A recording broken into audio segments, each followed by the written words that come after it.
মিথুন রাশির জাতক জাতিকাদের আগস্ট মাস 2026 কেমন কাটবে সেই নিয়ে আজকে এই ভিডিওতে আলোচনা করব। নমস্কার, সকলকে স্বাগত জানাই আমাদের চ্যানেলে।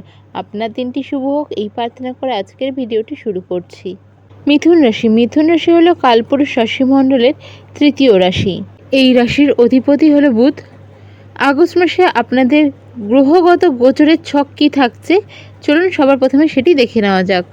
1 আগস্ট শুক্র আপনাদের চতুর্থভাবে অর্থাৎ কন্যা রাশিতে প্রবেশ করবে। 2 আগস্ট শেষের দিকে মঙ্গল আপনার নিজের রাশি অর্থাৎ আপনাদের ফার্স্ট হাউসের লগ্নে প্রবেশ করবে। 17 আগস্ট সূর্য আপনাদের তৃতীয়ভাবে অর্থাৎ সিংহ রাশিতে প্রবেশ করবে কর্কট রাশি থেকে, এবং বুধ আপনাদের রাশির অধিপতি কিন্তু মাসের শুরুতে দ্বিতীয়ভাবে অর্থাৎ কর্কট রাশিতে অবস্থান করলেও 22 আগস্ট আপনাদের তৃতীয়ভাবে সিংহ রাশিতে স্থানান্তরিত হবে। জুপিটার অর্থাৎ বৃহস্পতিদেব আপনাদের দ্বিতীয় স্থানে পুরো মাস জুড়ে থাকছে। শনি মহারাজ আপনাদের 10th হাউসে পুরো মাস জুড়ে থাকছে। রাহু আপনাদের 9th হাউসে এবং কুম্ভের ঘরে, এবং কেতু আপনাদের তৃতীয়ভাবে সিংহ রাশিতে অবস্থান করছে। তো এটা থাকছে আপনাদের গ্রহগত গোচরের ছক 2026 আগস্ট মাস অনুসারে। এবার চলুন দেখে নেওয়া যাক এর ফলে আপনাদের যে মাসিক রাশিফল তাতে কি প্রভাব পড়তে চলেছে। সবার প্রথমে আপনারা দেখে নেব আপনাদের স্বাস্থ্য কেমন থাকছে। আপনাদের স্বাস্থ্য বা যে কোনো জাতক জাতিকাদের স্বাস্থ্যের ক্ষেত্রে কিন্তু দেখা হয় কোথা থেকে, ফার্স্ট হাউস থেকে। ফার্স্ট হাউস হলো ইমিউনিটির ঘর, সেলফের ঘর। এই ঘরের অধিপতিকে, এই ঘরে আপনাদের অধিপতি হচ্ছে বুধ। কোথায় থাকছে? 2nd হাউসে কর্কট রাশিতে থাকছে, এবং 22 আগস্ট কিন্তু চলে যাচ্ছে কোথায়, 3rd হাউসে সিংহ রাশিতে। এর ফলে আপনাদের স্বাস্থ্যের ওপর কী প্রভাব পড়ছে চলুন সেটা দেখে নেওয়া যাক। লগ্নে মঙ্গল থাকার কারণে হঠাৎ রাগ হওয়া, মাথার যন্ত্রণা, সাইনাস, এছাড়াও মাইগ্রেনের সমস্যা, প্রেশার রিলেটেড সমস্যা, উচ্চ রক্তচাপ, এই সমস্যাগুলো কিন্তু এ সময় হতে পারে। মাসের প্রথম 2 সপ্তাহতে ঘুম ও বিশ্রামের দিকে বিশেষ আপনাদের নজর দিতে হচ্ছে। এই সময় কিন্তু রাতে ঘুমোতে গেলে আপনাদের কিছুটা সমস্যা হতে পারে, বা ঘুম না আসার কারণে কিন্তু সারাদিন একটা লেস এনার্জি, টায়ার্ডনেস আপনারা ফিল করবেন। অতিরিক্ত মানসিক উত্তেজনা এই সময় এড়িয়ে আপনাদের চলতে হবে। ছোটোখাটো বিষয়ে কিন্তু হয়তো রাগ উঠে গেল, সেটার থেকে প্রেশার বেড়ে গেল, এরকম সমস্যা হয়ে যেতে পারে। এছাড়াও আপনাদের রাশিতে বা প্রথম ঘরে মঙ্গল থাকার কারণে বলবো রাস্তাঘাটে চলাফেরার ক্ষেত্রে কিন্তু সাবধান। চোট আঘাত লাগার সম্ভাবনা থাকছে, কাটা ছেঁড়া চোট পাওয়ার একটা বড় কিন্তু এই সময় সম্ভাবনা থাকছে। তবে বিষয় হলো খুব বড় চোট আঘাতের সম্ভাবনা এই সময় দেখা যাচ্ছে না। তবে গাড়ি চালানো বা ভারী কাজ করার সময় কিন্তু একটু সতর্ক থাকবেন। পিঠ ও হজমের সমস্যা মাসের প্রথম 2 সপ্তাহে খাদ্যাভ্যাসে অনিয়ম হলে কিন্তু অতিরিক্ত মশলাযুক্ত খাবার খেলে কিন্তু গ্যাসের সমস্যা বা পেট রিলেটেড সমস্যা হতে পারে। মাসের মাঝামাঝি সময় অর্থাৎ 17 আগস্টের পর সূর্য ও বুধের অনুকূল অবস্থানের কারণে কিন্তু তখন থেকে আপনাদের মানসিক ক্লান্তিটা অনেকটাই কমে যাবে, টায়ার্ডনেস কমে যাবে। সে সময় কিন্তু অনেকটাই নিজেকে স্বতঃস্ফূর্ত আপনি মনে করবেন। এরপরে আমরা দেখে নেব আপনাদের এডুকেশন কেমন থাকছে, শিক্ষা কেমন থাকছে। এডুকেশন কোথা থেকে দেখা হয়ে থাকে? এডুকেশন দেখা হয়ে থাকে 5th হাউস থেকে। আর মিথুন রাশির অধিপতি গ্রহ হচ্ছে বুধ। 22 আগস্ট পর্যন্ত কর্কট রাশিতে, এবং এরপর আপনাদের 3rd হাউসে সিংহ রাশিতে অবস্থান করবে। এর ফলে কিন্তু বুদ্ধি ও স্মরণশক্তি চমৎকার থাকবে। জটিল কোনো বিষয় দ্রুত আয়ত্ত করার সম্ভাবনাও এই সময় থাকছে প্রবল।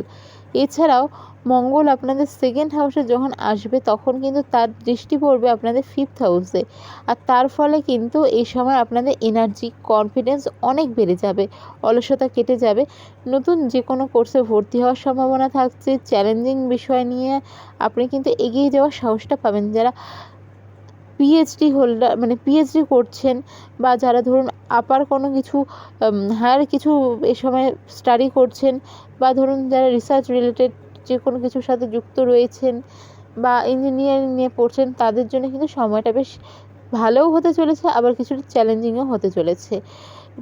এই সময় কিন্তু মঙ্গলের প্রভাবে উদ্দীপনা বাড়বে, তেমনি দ্রুত অধৈর্য হয়ে পড়বে। তার ফলে কিন্তু কিছু কিছু ক্ষেত্রে পড়াশোনা বা পড়ার টেবিলে মনোযোগ হারানো ঝুঁকি থাকছে। এই সময় আপনাদের যদি কারো কোনো রকম প্রতিযোগিতামূলক এক্সাম থাকে, ভালো রেজাল্ট হওয়ার সম্ভাবনা তো থাকছে, তবে হলে বা এক্সামের জায়গায় কিন্তু মাথা আপনাদের খুব শান্ত রাখতে হচ্ছে। স্কুল ও কলেজ শিক্ষার্থীদের ক্ষেত্রে মাঝের যে সময়টা মাসের, এইটা কিন্তু বেশ ভালো থাকছে। বিশেষ করে তথ্য প্রযুক্তি, সাহিত্য এবং যোগাযোগ বিষয়গুলোর ওপর কিন্তু চমৎকার ফল মিলবে। উচ্চশিক্ষা বা হায়ার স্টাডিজের ক্ষেত্রেও বলব, নবমভাবে রাহুর অবস্থানের ক্ষেত্রে কিন্তু বিদেশে বা দূরবর্তী কোনো প্রতিষ্ঠানে উচ্চশিক্ষার জন্য ভালো সুযোগ তৈরি হতে পারে, তবে সঠিক কাগজপত্র যাচাই না করে হুট করে কোনো সিদ্ধান্ত এই সময় নেবেন না। প্রতিযোগিতামূলক পরীক্ষার ক্ষেত্রে যারা সরকারি বা চাকরি বা বেসরকারি কোনো কোম্পানির জন্য কোনো এক্সাম হোক, ইন্টারভিউ হোক দিচ্ছেন, তাদের জন্য কিন্তু সময়টা ভালো, তবে পরিশ্রম আপনাকে অনেক বেশি করতে হবে। এরপর আমরা দেখে নেব আপনাদের লাভ লাইফ কেমন থাকছে। এটাও দেখা হয়ে থাকে 5th হাউস থেকে। তো মাসের শুরুতেই বলা যাবে বা বলা যায় যে শুক্রের চতুর্থভাবে গোচরের কারণে প্রেম জীবনে একটি স্বস্তিদায়ক এবং মধুর আবহাওয়া তৈরি করবে। সঙ্গীর সাথে মানসম্পন্ন সময় কাটানোর সুযোগ মিলবে।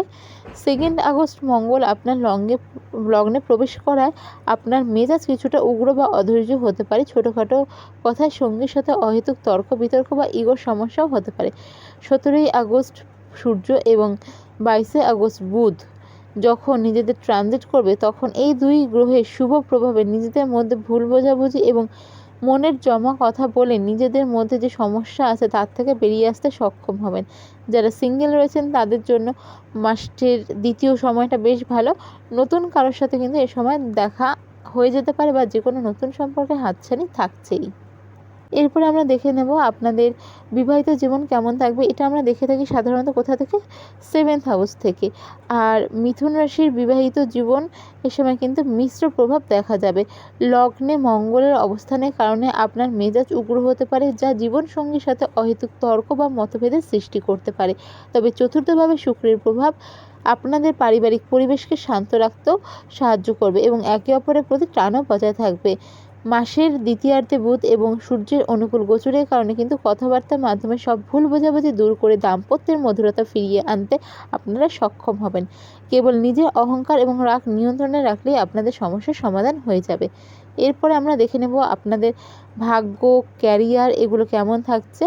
তো সেক্ষেত্রে বলবো যে কর্মজীবন এবং ব্যবসার ক্ষেত্রে শনি দশমভাবে থাকার কারণে কিন্তু কাজের চাপ বাড়বে, তবে ধৈর্য ধরে যদি পরিশ্রম করতে পারেন স্থায়ী ভালো ফল অবশ্যই মিলবে।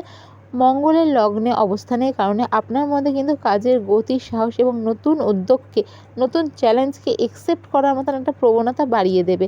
তবে সহকর্মীদের সাথে এই সময় কিন্তু কথা বলার ক্ষেত্রে ভীষণ রকম নিজের মুখের ওপর কন্ট্রোল রাখতে হবে, বাণীর ওপর কন্ট্রোল রাখতেই হবে। যদি বলা যায় যে আপনাদের আর্থিক অবস্থা কেমন থাকছে, ভাগ্য কেমন থাকছে, দ্বিতীয়ভাবে উচ্চস্থ বৃহস্পতির কারণে কিন্তু আপনাদের আর্থিক দিক বেশ মজবুত থাকছে, কারণ আপনাদের এইখানে লাভের ঘরে, অর্থাৎ এই ঘরে কি হচ্ছে, এই ঘরে আপনাদের মানে 11th হাউসে এর নবম দৃষ্টি পড়ছে, যার ফলে সঞ্চয় বৃদ্ধি পেতে পারে। আটকে থাকা টাকা ফেরত পাওয়ার সম্ভাবনা থাকছে। মাসের প্রথম 3 সপ্তাহে কোনো বড় আর্থিক চুক্তিও সম্পন্ন হতে পারে, একবার রিচেক করে নেবেন। আশা করা যায় এই সময় ভালো কিছুই আপনি ডিল ক্র্যাক করতে পারবেন। যারা সরকারি চাকরির সাথে যুক্ত রয়েছেন, দশম ঘরে শনি এবং শুভ বৃহস্পতির প্রভাবে পদোন্নতির নতুন সুযোগ এর ভালো একটা চান্স থাকছে। যারা বেসরকারি চাকরির সাথে যুক্ত রয়েছেন, মঙ্গলের শক্তির কারণে কিন্তু আপনাদের কর্মদক্ষতা বাড়তে চলেছে, তবে কর্মক্ষেত্রে সহকর্মী এবং ঊর্ধ্বতন কর্তৃপক্ষের সাথে এ সময় তর্ক এবং ইগোর লড়াইটা এড়িয়ে চলতে হবে। যারা ব্যবসার সাথে যুক্ত রয়েছেন তাদের ক্ষেত্রে বলবো, দ্বিতীয়ভাবে উচ্চত বৃহস্পতির প্রভাবে আপনাদের কিন্তু ভালো মুনাফা এবং 9th হাউসে নবম দৃষ্টি আপনাদের 11th হাউসের পড়ার কারণে কিন্তু আটকে থাকা টাকা এবং নতুন বিনিয়োগের সুন্দর সুযোগ থাকছে। ব্যবসার ক্ষেত্রে বেশ ভালো সময় থাকছে। আর যদি বলা যায় তাহলে লগ্নে মঙ্গলের কারণে কিন্তু ক্লায়েন্টের সাথে কোনো বিষয় নিয়ে ক্ল্যাশ হয়ে যেতে পারে, তো সেই দিকটা আপনাকে কন্ট্রোল রাখতেই হচ্ছে। তো এবার বিষয় হলো আপনারা এই মাসে কি রেমেডি করবেন। দেখুন, সবার জন্ম ছকে গ্রহের পজিশন আলাদা রয়েছে, এটা এই সময়ের গ্রহগত গোচরের ছক, তো তাই কিছু এদিক ওদিক তো হবেই। তবে ফিনান্সিয়াল দিকটায় যদি বলবো, কারো আটকে থাকা টাকা পাওয়ার তো সম্ভাবনা প্রচুর থাকছে, তবুও পেতে একটু সমস্যা হচ্ছে। তো সেক্ষেত্রে বলবো গণেশজিকে 11টি বা 21টি দুর্বা ঘাস দিয়ে প্রতি বুধবার, মানে মাসের 4টা বুধবার বা যদি সম্ভব হয় প্রতিদিন অর্পণ করুন এবং ওং গাং গণপতায় নমঃ এই মন্ত্রে 108 বার জপ করুন। আশা করা যায় আপনার আটকে থাকা খুব সহজেই আপনি এ সময় পেয়ে যেতে পারেন। মঙ্গলের তেজের কারণে যেই অশান্তিগুলো হচ্ছে, সেক্ষেত্রে 2 আগস্ট মঙ্গল আপনাদের ঘরে আসছে, তো এই রেমেডিটা আপনারা অবশ্যই করতে পারেন। মঙ্গলবার কোনো হনুমান মন্দিরে গিয়ে লাল মিষ্টি বা লাল ফল দান করতে পারেন।